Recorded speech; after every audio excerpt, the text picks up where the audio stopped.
Scott, good to see you and David, and thank you very much. What a pleasure it is to be with you, Scott. I recall 20 years ago when we were at a cold, miserable time, and I watched you stand up and bark out a conversation with the crowd, and everybody was with you. And your insistence to stay with this America's Future series is commendable, and thank you very much. My best to Carol. Well, thank you very much, and I'll certainly pass that on to her. And thank you for all of your incredible service to our great nation for, gosh, decades. So thank you, Pete. It's great to see you, and thanks so much for being here. You're a great friend. Thank you very much, Scott. You're both national treasures. And Congressman, I want to thank you for your support as an advisor to the America's Future series and all you've contributed.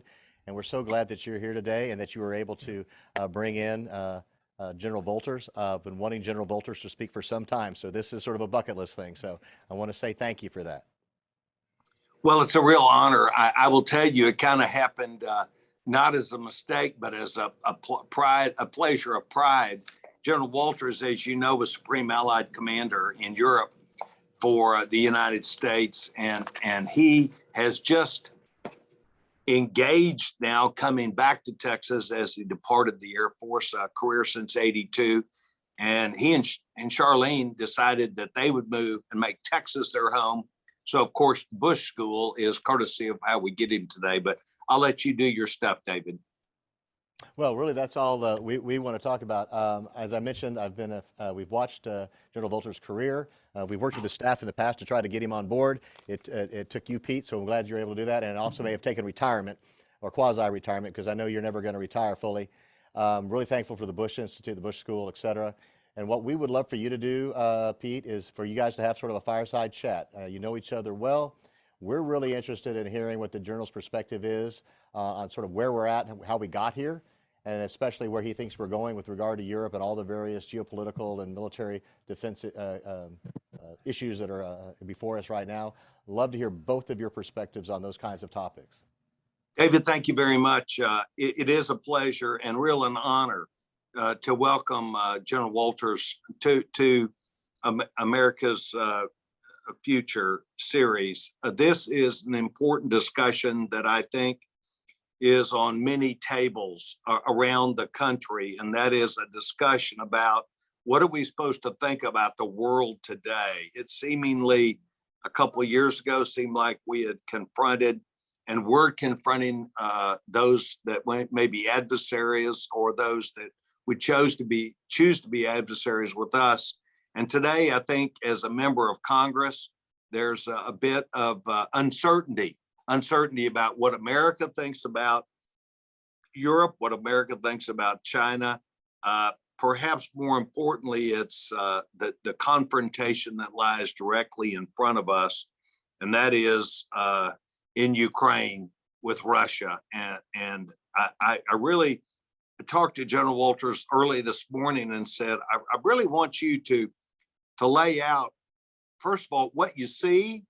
Second of all, what you think, and what the strategy should be, and what result we're after. So, General, I'm going to let you really just dominate this conversation, because the last point I would say is, as always, the men and women, the talent of our United States Armed Forces lies within the leadership of people just like you, who are developing not just the strategic and tactical application, but growing our young people to be prepared for what's tomorrow. So if you could address that also, General Wolters, welcome on behalf of what I would say, I represent Brazos County, Texas A&M, and thank you for joining us today as our guest.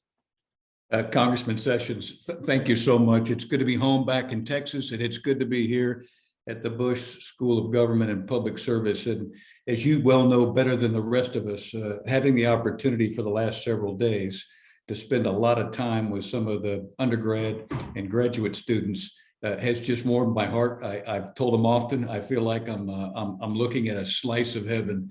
They make us very, very proud. They're studying very, very hard. And there's a lot of focus on our value system, and there's a lot of focus on grand strategy. And to David and Scott, thank the two of you so much for facilitating America's Future series. This action in itself is another one of those special things that we do in the United States of America that sets us apart from others. And everything that I know that we're talking about here, and just listening to Bob Cabana before us, promotes our value system of integrity and doing the right things from a democratic standpoint. And I'm very, very proud to be part of that process and part of that system, and having the opportunity to be here in College Station at Texas A&M is really, really warming my heart. Just a little bit about Russia and Ukraine and the global security situation. I think what this does is remind all of us that we as a United States, and certainly our other NATO nations, need to continue to strive very, very hard to be positive and agile global actors. And if you're a nation that wakes up and actually gets myopically focused on their own borders and their own geographical region, we've very quickly seen that what happens in Russia impacts China. What happens in China impacts Russia. And obviously the United States and all of NATO have touch points with both of those nations. And we are certainly seeing that today on the international stage. My thoughts on the situation are it can't be over with fast enough, but I don't think the index of the situation in Russia, Ukraine is going to be sooner rather than later. I'm very, very pleased with the response of many nations, to include nations inside of NATO and obviously the United States of America. If I could, for just a second, I'll talk about some of the things that the invasion afforded NATO to construct, which were helpful for NATO. And for most of you, you'll know that we've got two critical geographical sectors in Europe that are abut the region of concern, and that's the Eastern European nations of Estonia, Latvia, Lithuania, and Poland, typically referred to as the Baltic nations. And then we have Hungary, Romania, and Bulgaria, and Slovakia in Southeastern Europe. And for many years prior to the invasion, we've always been focused on the security disposition and where the force elements are in those nations on the eastern periphery of Europe. And as one might imagine, Putin got exactly what he probably didn't want, which was an improvement in the force structure disposition of the military forces along those 8 nations that I just mentioned. And they're there for defensive purposes on behalf of NATO, and they're there to ensure that if 1 inch of NATO territory or any NATO domain is violated, the NATO nations will be ready to respond more so today than they have been in the past. And the other key change that has occurred, and it's continuing to evolve after my retirement, is the accession of Sweden and Finland into NATO. And I don't think it takes a very astute individual to note that this is probably one of the worst outcomes that Putin could have ever imagined. And that is exactly what he will continue to get. And with those 2 nations additions comes greater readiness on behalf of NATO from a lethality standpoint, from a resiliency standpoint, and from a responsiveness standpoint, because those 2 nations possess very, very mature capabilities, and they possess a lot of court sense with respect to what Russia does and doesn't like. And I think they will dramatically improve the IQ of all of us in NATO, and certainly help shore up the actions that are taking place in the north. Our strategy has been pretty simple. I can only speak for the strategy from a military perspective that we embraced during my time, but we needed to ensure that we didn't start a war with Russia and Ukraine. We needed to always make sure that we continued to unify what was taking place with NATO, and we needed to ensure that we could do everything within our power to support Ukraine. And in all those endeavors, we had to realize that there was a NATO role, there was certainly a US role, and there are independent national roles, whether those nations are part of NATO or outside of NATO, that are doing all they can to support Ukraine. And one of the key elements of the strategy was to make sure that we understood that this was by, with, and through Ukraine, and that the value system of all the NATO nations, specifically the United States, were adhered to. And I know that Congressman Sessions is very, very keen on this issue of appropriate values. And the one thing that I will say is that that has been one of the areas that's been surprisingly strong during the time that I was there. And it's one of those areas that continues to receive great emphasis. And when it's all said and done, if we don't stick to the truth and stick to our national value systems, we wind up setting ourselves back.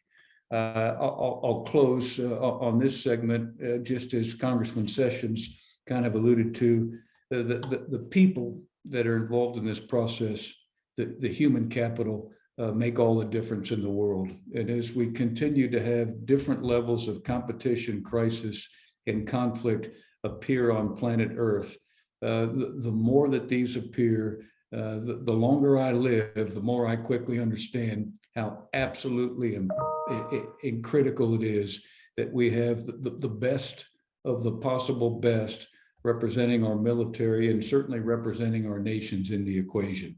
And those young Americans that I'm visiting here with at the Bush School of Government and Public Service are very, very focused on grand strategy. And as you can well imagine, one of the things that really warms my heart is the degree of understanding that these 21 to 27-year-olds already have on how the earth rotates, and many of the key things that Bob Cabana just talked about from a NASA perspective and a space implementation perspective to help generate more peace in the future.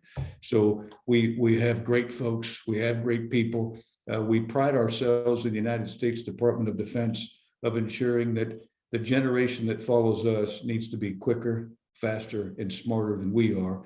And if we don't take the appropriate time to ensure that our replacements are just that, we're probably stepping backwards. And I'm proud to report during my time, we continue a very, very sound focus in that area.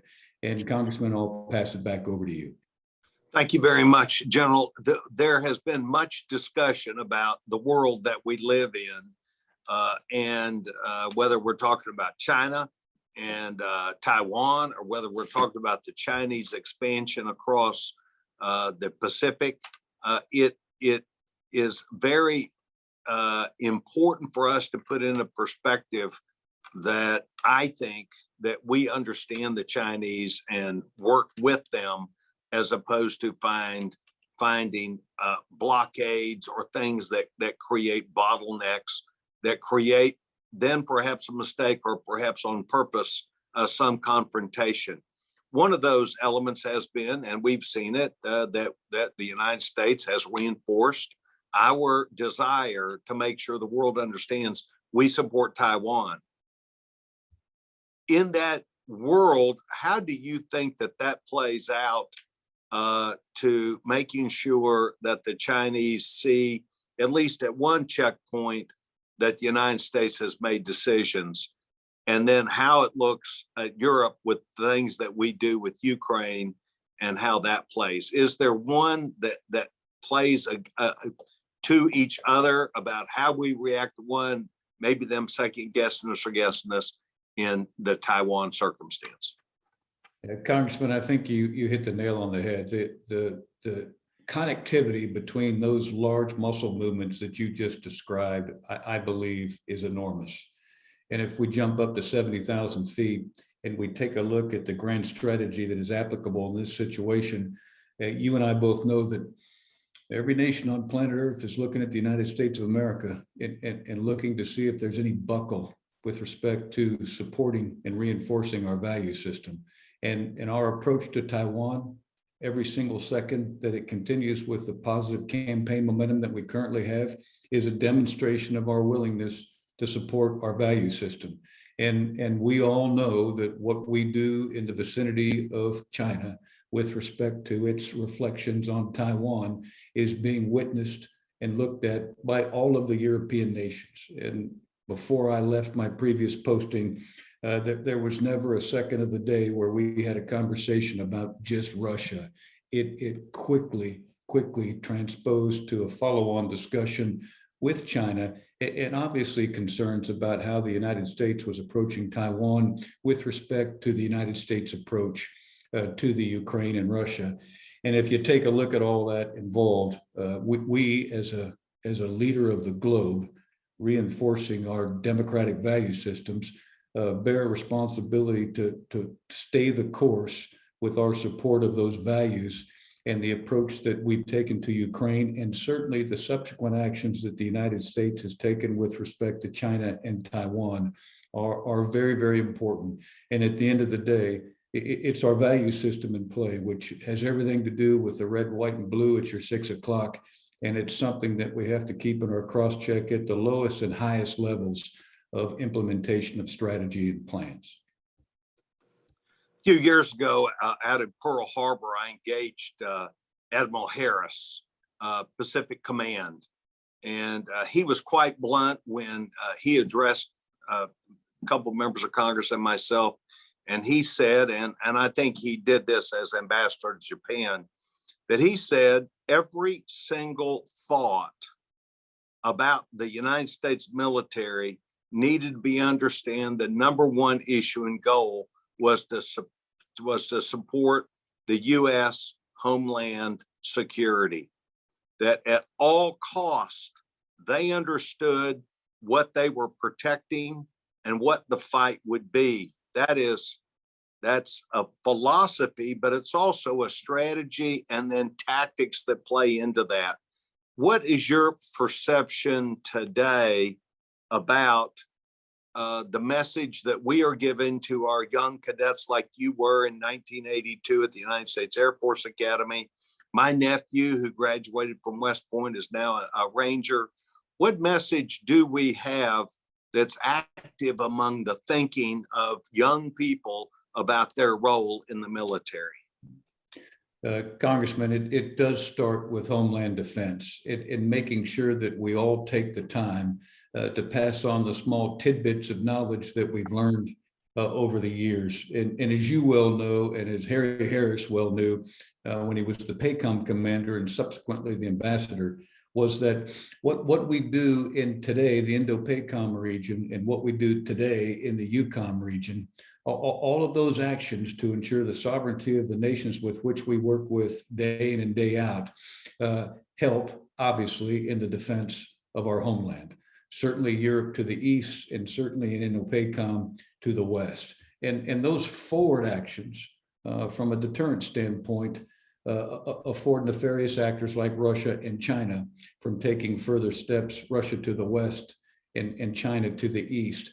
And every one of our activities, certainly in EUCOM and certainly Indo-PACOM, need to be, and are coordinated with our NORTHCOM commander and certainly with the department. And that is something from a basic architecture perspective that we need to ensure that all of our youngest and brightest have a firm grip on. And I would contend that when I was a cadet at the Air Force Academy, I got a little bit of that education. I certainly could have done with more. And I certainly would like to see the promotion of this discussion accelerated at the service academies. And I know that the Department of Defense is working in that area. It's a big bureaucracy. Change is difficult. But we need to continue to tweak the education to make sure that from an architectural standpoint, our young cadets have a real good understanding about homeland defense and about how important it is to make sure that from faraway lands and faraway continents, we're protecting our eastern and western flank. And when it's all said and done, this goes back to securing our value system and making sure that we can continue to be a world leader when it comes to generating peace on planet Earth. Well, certainly there is a conversation that takes place in Congress now. We potentially might have a change from one party to the next. And the conversation among my colleagues, I'm a Republican. This is a non-political, non-partisan event, but the conversation still is taking place about what, if anything, Republicans would choose to engage this administration, the State Department and the DOD And as best I can tell you, that I would offer the viewpoint that we have tried to follow along with Chairman Adam Smith, who's the chairman of Armed Services. I think he has done a fine job of answering questions and being participatory with us about what is next and what is the view. But I don't know that we have engaged the administration on a plan, and especially if they come back and ask for more money. Where is that fine line between these dadgum Republicans now if they took charge, and asking the administration, look, we'd like to know more because you're going to ask something of us, to where we can put it in a perspective to make sure we support it, as opposed to we're trying to go along with Adam Smith and what we believe is the right thing to do. I believe that there's a rocky time ahead if we do not clarify to the American people. So what advice would you give to me about the correct questions to ask that then we transmit to the American people? Well, Congressman, I'm not really certain, but I do know that if those questions, certainly from a military perspective, have to do with increasing our readiness, the competition that exists inside of the members of the Department of Defense, and producing leaders in the future with the right value system and the right competitive nature, those are all worthy questions that I believe should be asked. And I would suspect that the administration and certainly the Department of Defense would go to the ends of the earth to try to get those questions answered for you. And our country is great because our Congress is never asleep. You're a demanding organization. You should be. And as we try to tilt this campaign momentum in a perfect direction, we should just all admit to the fact that there's nothing that we do out there that is anywhere near perfect. But as we look for the Northern Star in military circles, which is really all I can speak to, Congressman Sessions, I adore a ton of focus on the readiness of our force, its ability to be competitive, its desire to be a great teammate, and its wantedness to support the Northern Star, which is our value system. Well, I think you hit the nail on the head when you said, trust the military to support them. Trust the military, who actually sees this conflict for what it is, and less about anything other than what's in America's best interest. I well remember General Casey when he was Chief Staff at the United States Army, certainly my dear friend Michael Mosley, also a pilot that like you, that liked the F-15. They found a way to talk with each other about being supportive, working together. And this was a key element at that time that I think was their conversation with Congress. It is not off on the Army. It is not off on the Marine Corps. It is not off on the Navy. It is not off on the Air Force. And Michael Mosley became pretty sensitive about making sure that he was seen, that they were a part of that equation. I just can't imagine that we need to have those discussions today, because the world, while it's huge, it has become more complex and working together. Talk with me about working together and the needs that you see from your friends and the other branches of the service, what they need, what you need to be successful from an Air Force perspective, that you need to make sure that someone else covers a particular position. And we may be at the end of our time, but I'd like to ask for you to take time on that issue. Well, I'll start, Congressman, is we need to take a comprehensive approach to defense and deterrence. And if any service chief just sees the need to be solely focused on his current service, number one, they're not. They are always applying every tactic, technique, and procedure that they can possibly come up with in air, land, sea, space, and cyber, to include the information environment and to include all the considerations that a good service chief and that a good combatant commander and that a good DOD needs to take into account with respect to the nuclear environment. And when we deter or defend in the 21st century, it's never as just one service. It's never as just one force element, like a plane or a tank or a ship. All of those force elements have to be networked together, and all of them have to have a comprehensive understanding of what is taking place in all of those domains. So as we continue to instruct the next generation and look to have those leaders in the future that can apply this comprehensive deterrence and defense, those are some of the qualities that we look at. And I agree with you. I grew up under the leadership of Michael Mosley, and 25 years ago, he would have given you probably the same answer. He was very, very focused on the comprehensive capabilities that existed inside of the entire DoD portfolio, not just the Air Force that he was the chief of staff of. And I'm proud to report, Congressman, the IQ that I see today in this arena is much improved over the past, but it's still not good enough. We got to continue to drive on it. And I think we're doing that, but we need to continue the hard drive. Well, that is awesome. On behalf of each of us that have taken part of this, I think we would all wish you not only continued success as you migrate yourself from the United States Air Force, United States Armed Forces back to civilian life, but to say to you that, and they would know this from your attitude, your direction is to build those that are behind you to where they are better able to deal with circumstances, situations. I'm an Eagle Scout. Michael, General Mosley's an Eagle Scout. We always say one leave our campsite better than the way we found it. But I want you to know that it is not by accident. It has to be on purpose. It has to be that we will continue to have men and women who are there for the right reason to do the right thing.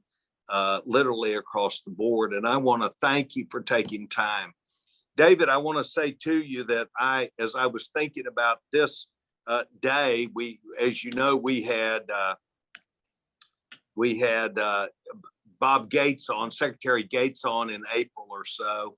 We had General Wolters today. I don't know whether you want me to go to General Dickinson, the 4-star of the Space Command, or whether you want me to go to Admiral Harris, who would talk about the China, the naval experience and those things that they see. But I will open this up and say, I hope that the membership, as they hear this, will know that that's where I'm headed next time. You tend to focus me, but I wanted to give you a heads up, either Space Command or the China experience of the Pacific would be our next meeting. And I look forward to that. And otherwise, Scott will tell you the answer, and that's what we'll do. General Wolters, thank you very much. God bless you. And blue skies, sir. Thank you, sir.